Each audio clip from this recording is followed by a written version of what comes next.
Latin America has a competitiveness level of 59%, whereas the other countries are at 85%. So we still have a long way to go. There's still some room to close that gap. And the indicators show this distance. And why? Because 1% of pharmaceutical exports come from Latin America, whereas in countries that are leading clinical research, they conduct 300 studies per million inhabitants, and in Latin America, it's much lower. So there is an opportunity for growth, and we're convinced that it's not because of it's a lack of talent, but rather a lack of the conditions to compete. And intellectual property undoubtedly is one of those conditions. It sends a clear message to the world, and it's that if we respect and create solid intellectual property frameworks, that's what determines if a country is competitive or not. And it's important because IP creates trust, it creates predictability, it creates stability, and these allow for bringing in investments and for competing globally. And when the system works, the results are seen. There are more solutions, better access, and innovation crosses the finish line and reaches the goal, because this is for the people who need it, for the population. And in Latin America, talent is already competing. And we said this at the beginning of the seminar. At FIPHARMA, we've done 300 editions already, and we can see on screen the winners that we had for each edition, where we've mapped over 300 innovations in health that are providing a definitive answer to the challenges we have as a sector. In the end, imagine what we could achieve if we were to have an ecosystem that boosts them to win. So that's what we encourage you to do today, because when speaking of competitiveness, we're not only talking about creating the conditions to bring innovation, but also so that it can surge in a region. And here, this is a clear example of us also innovating, and that there is potential. But with the environment, we can go much farther, because without a strategy, there is no victory. We need solid intellectual property frameworks, legislation, and agility, and long-term vision. Competitiveness is undoubtedly a decision. And intellectual property is not the end of the road. We cannot forget that. It's what makes it possible to compete, advance, and win. Because in the end, every health victory begins with science. And with that, I'd like to leave you now with a video, which in turn is an invitation for you to see the science behind the victory.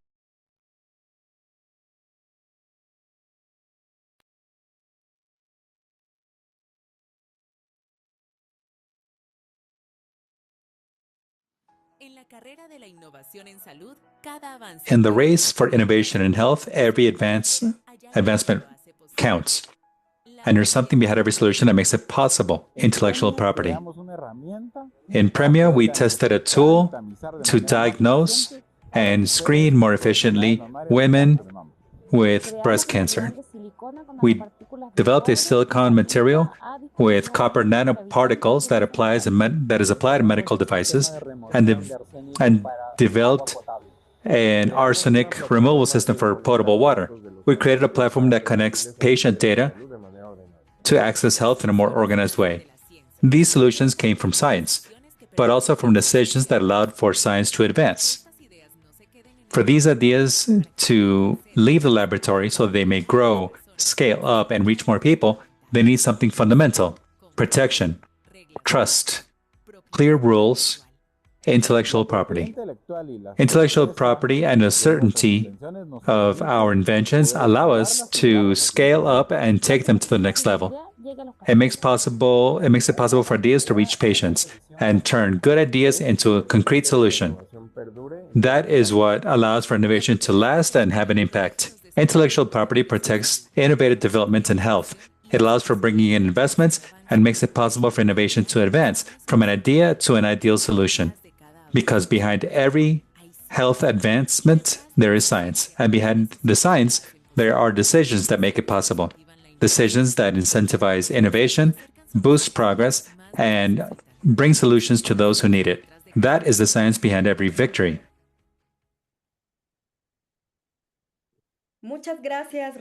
Thank you so much, Raquel, for your presentation and the stories that undoubtedly send a clear message that innovation exists, talent exists, and is happening today in our region. But for that potential to translate into true impacts, they need an environment that boosts it, protects it, and takes it farther. That's where intellectual property and the decisions in public policy make a difference. With that, we now give the floor to our panel called Intellectual Property as an Engine for Innovation and Competitiveness. Joining us as moderator is Carlos Felipe Escobar, the director of INNOS, together with representatives from the offices of intellectual property in Argentina, Peru, and Mexico, who will dive deeper into the role of intellectual property as an engine for innovation and competitiveness, analyzing the current outlook for the region, the main trends in innovation and health, and the challenges faced by our countries to strengthen these ecosystems. On the panel, we will have the voices of Gonzalo Lavallo, the head of the Advisor Cabinet for the National Institute of Intellectual Property in Argentina, John Carlos, the National Coordinator for the CATI Network, the National Institute for Defending Competition and Protecting Intellectual Property in Peru, and Yulelia Mendes, the Divisional Director of Patents in the Mexican Institute for Intellectual Property. Without further ado, I invite Carlos Felipe Escobar to the stage. Go ahead. Thank you, Lucia, and good morning, everyone. Thanks, Janet and Raquel, for the invitation. As always, it's a great pleasure for us to join you at these events and support you in innovations such as LATAM Champions. This week, the world has celebrated Intellectual Property Day, a date to reflect on how innovation, creativity, and knowledge mold our lives. And very few areas show this better than health. We just heard about the evidence and the stories. Now let's dive into what we do with all this on specific decisions that may determine whether or not we lose an opportunity. Today, we have leaders from the national offices of intellectual property from Argentina, Mexico, and Peru. These are institutions that make those decisions every day. Dr. Gonzalo, Dr. Eulalia, and John Carlos, it's an honor to share this space with all of you, and thank you so much for joining us. Let's go directly to the conversation then. One question for all of you is that the Intellectual Property World Day encourages us to think about this question: why protect innovation? So I'd like to rephrase it from the health standpoint. In practice, how does a solid intellectual property system translate into more and better innovations in health? We heard that Latin America has a high potential for growth in innovation, but that potential can only become a reality if the IP systems work as a true incentive. What is your take from your office's standpoint? Dr. Eulalia, please start. Good morning. Good morning, everyone. In fact, a robust system, a system to protect intellectual property rights does allow for engaging in innovation and development and having all of that reach our markets in a scalable way. Materializing the benefits on health research depend basically on this interaction, this efficient interaction that we who work in economic and social development must use. That is, innovation must not only be seen from the standpoint of protection, but rather as part of a system that converges protection with development, innovation, and especially the industry. The industry with the potential to scale up the final product with all the innovation. In health, it will always be about developing new technologies, new devices, new treatments, therapies to prevent, improve, and cure diseases, but it especially represents the human character of science. It's where we see the human character when all scientists develop something to improve the quality of life in people, and in turn, their health service. Devices, AI, they're all today driving high precision medicine with an improvement for patients in the health sector. In Mexico, for example, and Marco Aleman said this, we have to sometimes benchmark ourselves to see what works and what things do work. In our country, since 2018, from 2016 to 2018, we had about 130,000 patent requests. Of those requests, 25% were on medical technology, on pharmaceutical products, medication, and biopharmacy. So there's a high potential, not only in our country and in our citizens, but also in foreign people and companies who come to Mexico to be protected. And this means that we have a country with a very solid rule of law, and that we're improving every day, and that we are also every day seeking to address these challenges to strengthen our ecosystems. Dr. Lavalle, could you tell us your experience in Argentina? Yes, good morning, everyone. Thanks for the invitation. We're all an American continent that unites us all with our own specifics and characteristics, with a common tradition. Honestly, it is a challenge to us as an office in the southern end of the continent. We proposed as a line of action to try and move certain obstacles that were in a way disrupting the patent applications that were truly innovative. In the field of industrial property specifically, we believe that one obstacle that creates this barrier really has to do with time, processing time, and procedural time when applying for the various patents in different fields, particularly for health, which is always in demand. We have an economy that undoubtedly is similar to many of our colleagues here, and similar in the sense that there are major players, major representatives from international companies and companies from local industries that work tirelessly towards innovation, be it because the patent system works under the Paris Accord or under DCT, where they find opportunities to develop, or innovation itself when working down the generic path. In our country, there's been a special tension between the two major competitors in the pharmaceutical industry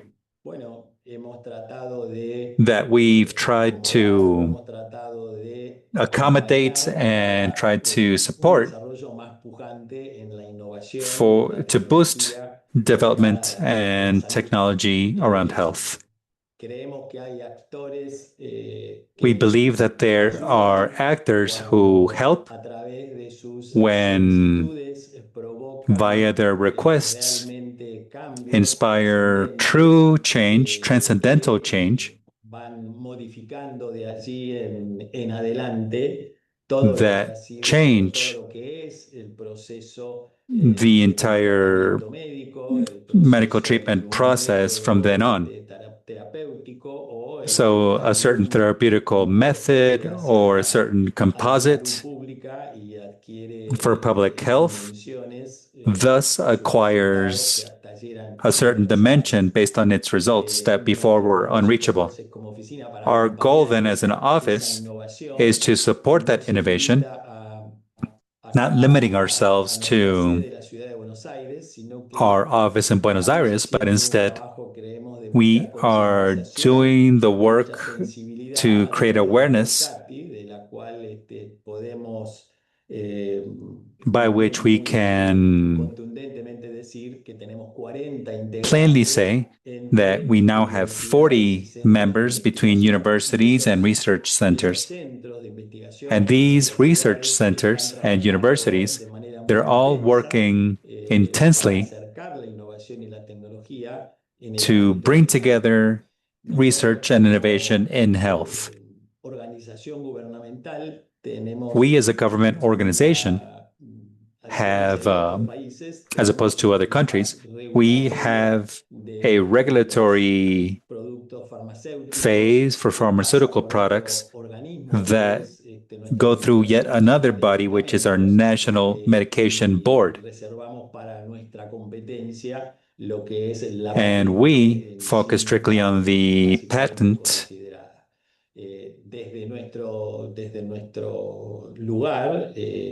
In our position, what we try to do then is to remove the obstacles that had somehow been, let's say, affecting the application of innovations in health, even when there was other competition in the market that compete on the generic side and bring their products in that way. Thank you so much. Thank you, Dr. Lavalle. We have indeed seen changes and recent developments in the three countries, and I'd like to dive deeper on that point. Dr. John Carlos, tell us about your standpoint from Peru.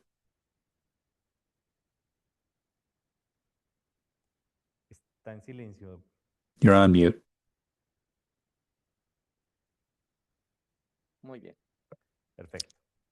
Very well. Perfect. So I'll begin by pointing out that a solid IP system does not automatically translate into innovation in health. This only happens when it's properly engaged with public policy, scientific capacity, and effective access. From the standpoint of Peru, that is a real link, but it is still somewhat incomplete. Given that patents and tests and industrial secrets, although they reduce uncertainty and allow for companies and researchers to invest in research and development, in health, when developing a pharmaceutical or device might take more than a decade, that predictability then becomes key. In Peru, the competent authority, INDECOPI, registers and observes these innovations, both national and international, but there is still a limitation given the low investments in science. The evidence shows that IP boosts innovation when there is a local capacity to use that knowledge. In Peru, investments continue to be low. We're still below 0.2 of the GDP, and there are very few centers that achieve a critical mass in medicine. Engagement between universities and companies is weak. It is moving forward, though, on these issues in matters of finance, but it is still not yet at the large-scale level. A solid system allows for licensing patents in universities, companies, biomedical spin-offs, medical trials internationally. So here, IP can also become academic knowledge, products, diagnostics, medical devices, treatments. But in Peru, the culture of technology transfer is still quite weak, and the innovation offices in universities are still maturing. We also have a CATI comprised of 50 institutions. We have 20 more institutions about to sign the agreement. So we are boosting the matter of IP and technology transfer, as well as the use and access to genetic resources that we as a mega diverse country have, and that I'll be talking about later on very surely, as far as what obstacles and what solutions we might propose from that point of view. In health, IP cannot be analyzed without access. Peru, as a member of the WHO, does work patents and does issue licenses for use, even government use, despite not having to this day a mandatory license in place. This is key for high-cost medication, for cancer, rare diseases, and for the sustainability of the public system. An intellectual property system in Peru must also be pro-access, otherwise it loses social legitimacy. International experiences show that IP boosts innovation when combined with public finance sustainably, with innovative public policy, health clusters, and health initiatives. In Peru, moving forward in this sense entails aligning actors such as the Ministry of Health, universities, and the private sector. Strengthening, therefore, intellectual property is needed, but it is not enough. Innovation in health only comes when IP is integrated with investments in science and technology transfer and access policies. Otherwise, we protect knowledge, but we do not generate it, nor do we use it locally. Thank you so much. Thank you, John Carlos. Indeed, we celebrate and we're happy to see that in our 3 editions, we've been able to see how the champions in the 3 countries work. So things are happening, and all the efforts that you've been making, of course, help us and will help the entire ecosystem to continue moving forward.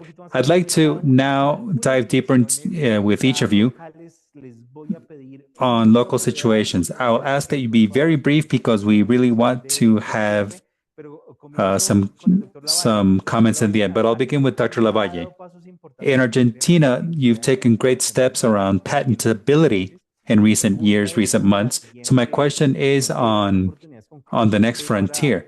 What do you see that is needed to consolidate instruments such as PCT, and what kind of signal would you send for innovation? Thank you for the question. That is so direct, and it's true. We have in fact made changes, and we believe we have hit a very transcendental milestone that we hope will last and somehow establish the before and the after. It was a joint resolution that was sanctioned the day before yesterday, sanction number 1 of 2026, by which the guidelines for patents were established for chemical and pharmaceutical products, which in a way was an obstacle before for processing and granting patents. Just to be very brief, I would like to give you a very specific point that really satisfies us, and it's that since it came into effect, and so far this month in April, 46 applications have been granted for medicinal products, patents, that was waiting for that joint resolution to be passed, which to us is a clear signal of our commitment and our intent to advance technology. We are aware of one reality in our market, and it's that the commercialization, the industrial commercialization of the products was at stake. And that's why, so as to not affect the market and to not affect the realities up to that point that were in place, we wanted it to not be such a drastic change that would disrupt activities in the industry. So the applications were granted with a limit where those who obtain the patent cannot go against third parties who are already legally trading their products in the market, because we needed to have that certainty that the application would be granted with that condition. So, and we actually found a question recently from a legislator asking if market competition would be affected or if products would disappear. And we said, no, it's in fact the opposite. We have the patent and we have the producers that are not confronted currently. And let's hope then that Resolution 56 can be leveraged, which is a somewhat unilateral DPH for Argentina, which makes it so the stakeholders, when patenting in our country in the pharmaceutical industry, can do so without having to wait for the PCT to fast track any patent applications. The Paris Accord, from the standpoint of tariffs, is also a comparative advantage for these international industries that we are sending a signal to invest.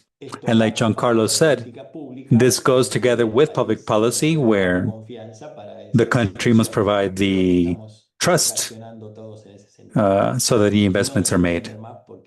I would like to go longer, otherwise I'll take the others' time. Thank you. Agreed, Dr. Lavalle. So you see the importance of sharing these advances and the achievements, because you really do feel that interest to strengthen and build trust in investors in the country. And Dr. Eulalia, Mexico has been doing this, doing this quite well, improving trust in investors. So the question is, what IP aspects could make it so that Mexico becomes a regional leader? In the country, in fact, we have been progressing. Under the new administration, led by the president, it has really prioritized certain industries, and one of the industries is the pharmaceutical. We have two kind of pathways. One, administrative simplification, so that the various fields, from the fields of protection of intellectual property, but also in the field of authorizations and health issues, with all of these, we've been able to simplify the process, the application process for pharmaceutical products. And why? Because the president has ordered everyone in the industries, especially the pharmaceutical industries, to do this. And second, to use public purchases as a trigger for innovation. That is, in the National Development Plan for 2025-2030, which will guide us in this whole process, we are proposing to have an increase of 15% in the local value chains in this industry. And it's important because it provides certainty to those who wish to invest in the country. And also, public purchases, public acquisitions when it comes to inputs to health in Mexico, the main buyer is the government. Therefore, in public purchasing, this has also been a trigger to make this move forward, to achieve a 3% domestic production, given the markets we have. Another key point has been modernizing our legislation. Recently, and I say this very proudly, this month has actually been quite significant for IP, but also for innovation and health, because we finally have a reform to our law, the federal law for protecting IP, which once again establishes a milestone of modernity in the industry, reflecting progress and simplification, but that also converges what the health authorities will have to do. That is, we are in a government ecosystem that is now strengthened. And 2 days ago, we also had our law passed, establishing clear rules and the certainty that we had, because we were somewhat delayed on the matter. But now that's been posted, the rules are now clear in writing. And there was also another rule in health that was established, which really made all the sectors now engage. Modifications to health inputs, which is addressed by our health authority in Mexico, the COGENPRIS, which is becoming stronger and is providing transparency by simplifying the process. And we're working very much hand in hand with them to modernize and to provide transparency and also assurances and provide balance. So balancing the inputs brings together, again, clinical data, as we heard from our colleagues a moment ago, as well as the fact that when we grant a patent, it must be respected, but there also must be assurances to those who make generic medicine so they can come into the market. So our legislation since 2020 had already established this exception that we all know as the AVOLAR, which allows for those who invest in that industry to use protected material during 3 years for anything pharmaceutical or chemical or biotechnological. So these reforms, this legal robustness when it comes to the rules and the transparency that we've given to institutions that are engaged in the subject of authorizations and protection provides certainty to investors, provides trust. Mexico is a country with the rule of law, like we've said, and Mexico has taken great strides in IP and industrial property, and is also working on mechanisms to mitigate piracy. Because when it comes to medication, piracy and counterfeiting is a serious issue in our country. And pirating and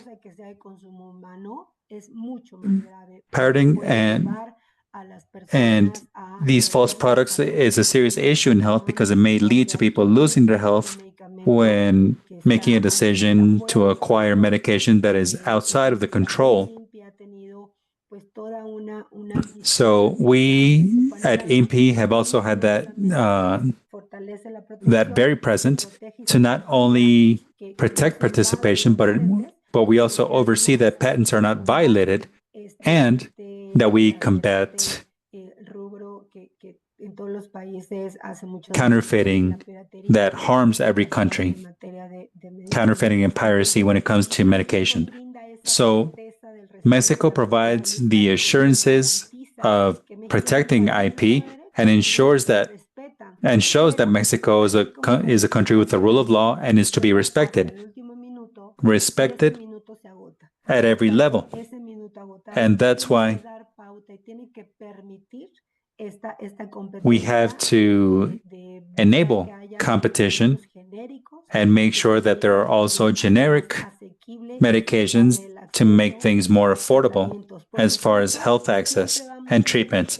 Of course, always aiming towards innovation. we are the generic and the innovative industry have to understand that we are an ecosystem, and as a country, we have to provide that balance.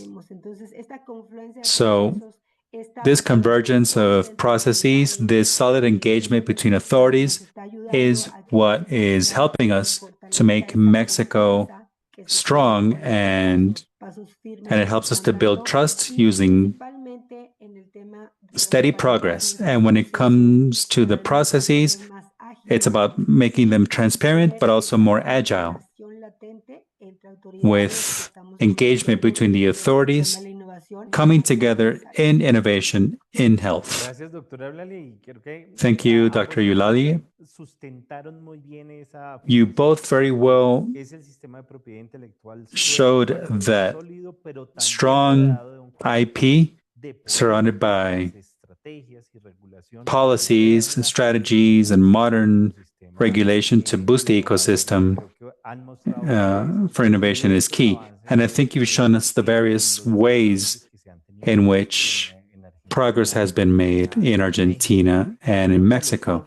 Dr. Giancarlos, how might that alignment improve predictability for investors and ultimately ensure access to Peruvian patients for health? Excellent question. The great challenge that we're facing in Peru is that we tend to see health regulations and IP as two separate things.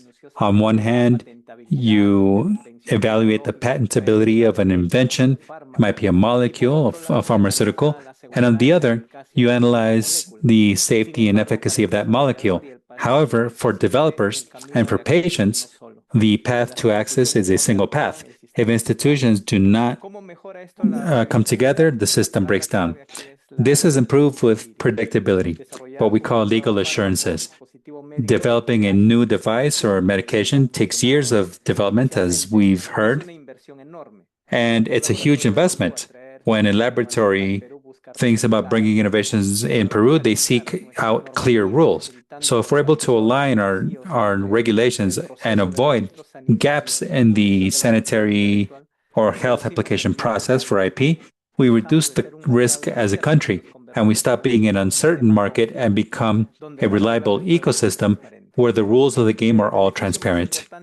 But the most significant benefit isn't to investors, but to the Peruvian patients. The lack of regulatory consistency oftentimes creates bottlenecks that waste time. And health and time when it comes to health is key.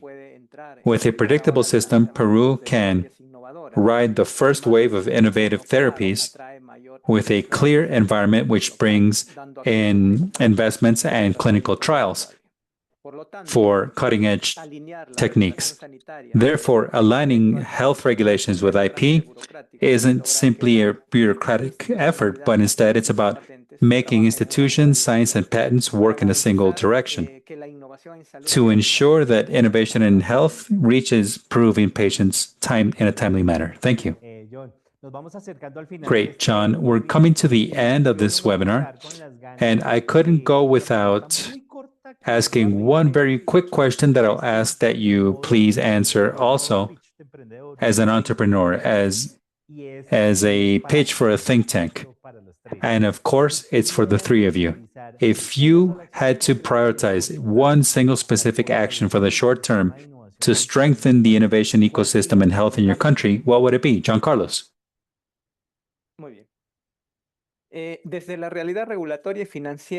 From the regulatory and financial standpoint in Peru, there's one immediate action that could unstick our health system, and it's implementing a cashback system for investments. Today, we have great incentives. There's a law that promotes scientific research and development and innovation, called the Tax Incentives Law, which allows for deducting taxes to companies who do research by up to 240%. But in practice, it hasn't worked for those who need it most.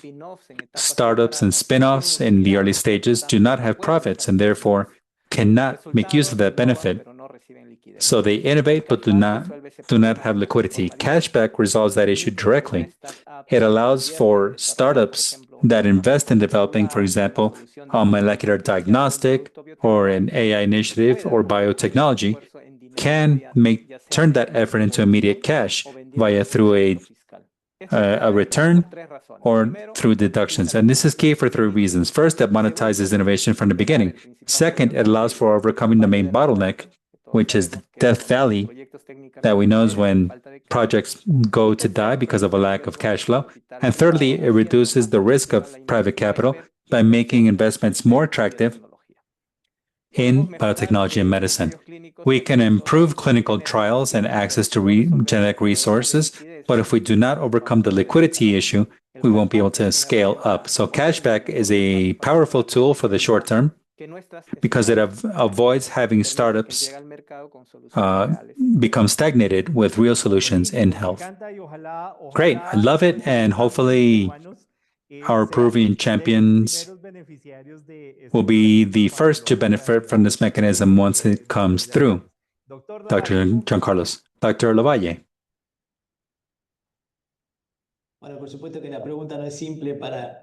It's not an easy question, of course, to be brief with, but let's say that in our country, the health system is comprised of three main stakeholders. One common to all are the health providers, all the service providers, both individual as well as the doctors in several specializations, including paramedics, nurses, care services, which are a huge network with great development. We have a significant tradition when it comes to their quality.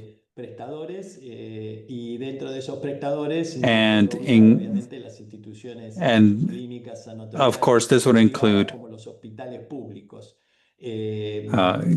clinical developers and others. The second group is the financiers, and the financiers are key. This would include prepaid medicine organizations that comprise a significant network, highlighting the fact that the biggest financer is called PAMI, which comprises the entire collective group where this major financer manages health services for many providers. And then lastly, we have the affiliates, the members who contribute to the system, financed through social work, and for providers and clinics and everything else. Now, where does EV, our institution, come in? Well, our role is vital because when a product comes into the market and improves service, improves prevention, improves people's care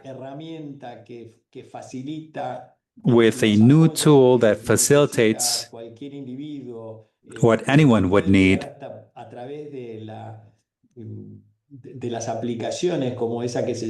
that can even be had through applications such as Hola or Yo Hablo por Voz, which is an application for those with hearing difficulties.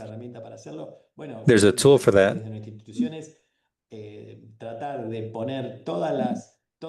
That is trying to bring in all this effort to make processing more efficient is key.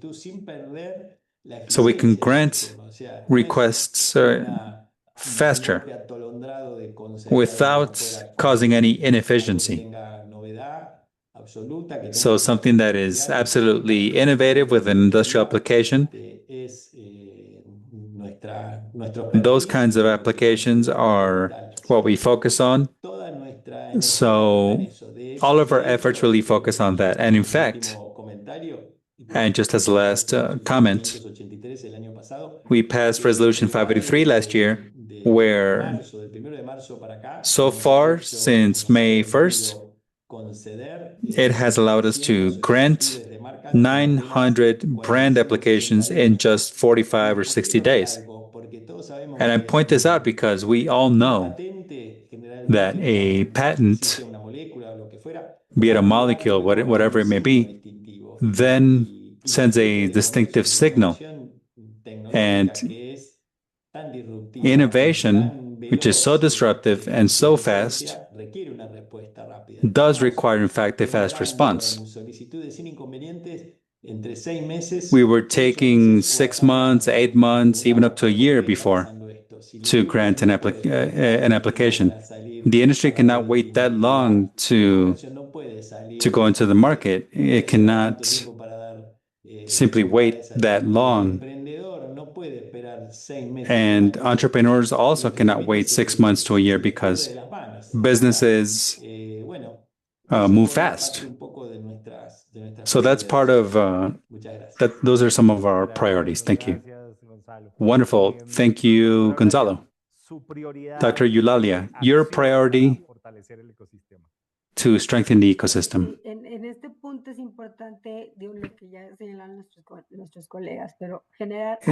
Our colleagues have mentioned important points, but yes, it is about affirmative efforts to help or to bolster innovation researchers, but it also has to go together with financing. In Mexico, for example, at the Secretary of Economy and INPI, we are developing innovations such as InnovaFest.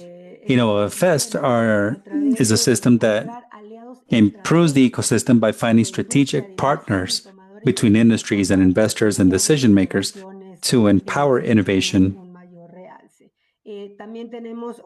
And we also have another incentive called ECOIM, which is the Investment in Innovation Ecosystem in Mexico. And the purpose of this ECOIM is to actively engage talent and projects and organizations so they can connect and collaborate and empower high-impact solutions. So what do we need? We need to have the companies and researchers have access to investment funds and centers of knowledge to engage them. Today, for example, we are closing a very important call where we are, in fact, addressing innovation in Mexico and its citizens. This initiative involves finance through funds where certain institutions are found, with the idea of finding and assessing citizen projects and making them into companies and innovative hubs, scaling them up so that they have a significant social economical impact. So investments through funds, and with these initiatives, we believe that significant development can be had for companies, SMEs, and also for inventors, independents who are seeking out this potential to scale up and take that leap and to go from, like Giancarlo said, from Death Valley to reality. There are other initiatives such as Minds in Action that seek to connect private investors and public investors to these innovations. And we also have the Creators of the Future initiative, which is really important because it not only covers Mexican nationals, but also is internationally recognized, seeking to boost Latin America and the Caribbean with these scientific projects, but connecting them at the regional level using the innovation system. This provides mentorship services, technical support, and another important point, INPI itself, under the recent reform,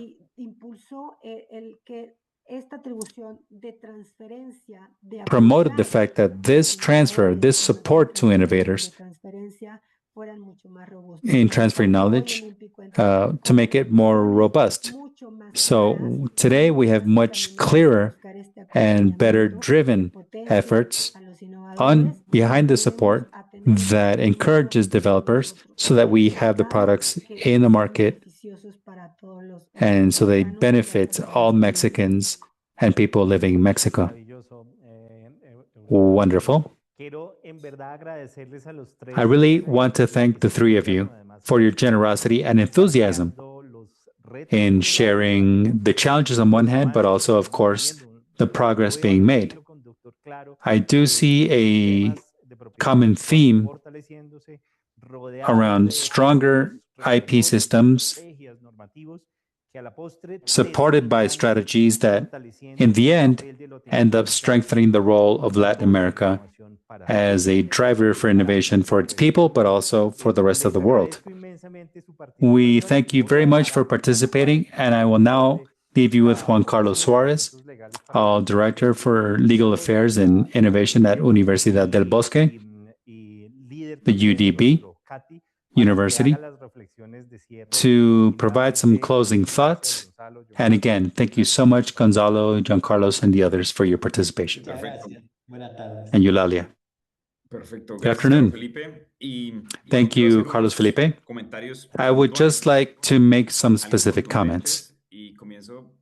And I'll begin by just saying that this happening here in this conversation is something that's really happening throughout Latin America, because we not only began with the words and the guidelines from organizations such as FIFARMA, who have a whole view of health, but also we saw this represented in you through Eulalia, John, and Gonzalo from Mexico, Peru, and Argentina, which shows that engagement that we heard of from Carlos Felipe. Many organizations are coming together to not only become stronger, but also so that the ecosystem of entrepreneurs in health can access the system, and so that things happen that are different from before. It's not about having more patents, but it's about applying patents increasingly in our region. John mentioned the fact that innovation has to be connected with local innovation because it's there. Just some very quick closing comments. Again, I would highlight that these offices engaging in this venue is increasingly sought out, not even in Colombia and Argentina and Mexico, but so that every country has this opportunity. We had 8 winners from 7 countries in our competition, and we're all aiming towards the same thing. We're engaging so that startups can work with major companies in the country, in Latin America, but we also understand that there's increasing engagement with local offices. And I'll close with the great role that national offices are following.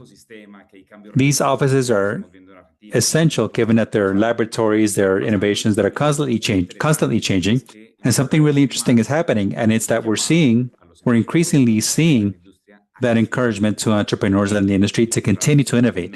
Mexico is also in that dynamic, and countries such as Peru, just like Colombia and some other countries on this side of the world, are all rowing in the same direction. I wouldn't want to go too long. I just would simply like to send that message to the entire community. And I close by encouraging you to be really aware of news to come, because on this occasion, we had over 150 applications from Latin America, but we hope to have many more, because all of this shows that great things are happening in Latin America. Thank you. Thank you, Juan Carlos and Carlos Felipe. We thank our panelists also for this great conversation, and to all of you for joining us today. I'd like for all of us to take away this message. Intellectual property is a key driver for innovation in health and for better outcomes in our region. We also thank those of you who joined our campaign, Science Behind Every Victory, in this Intellectual Property Month. And we remind you that this webinar will be able on our YouTube channel if you'd like to repeat it or share it. Lastly, we encourage you to continue to connect via our social networks on Instagram as FIFARMA Latam and on LinkedIn as FIFARMA. Have a great day and see you soon.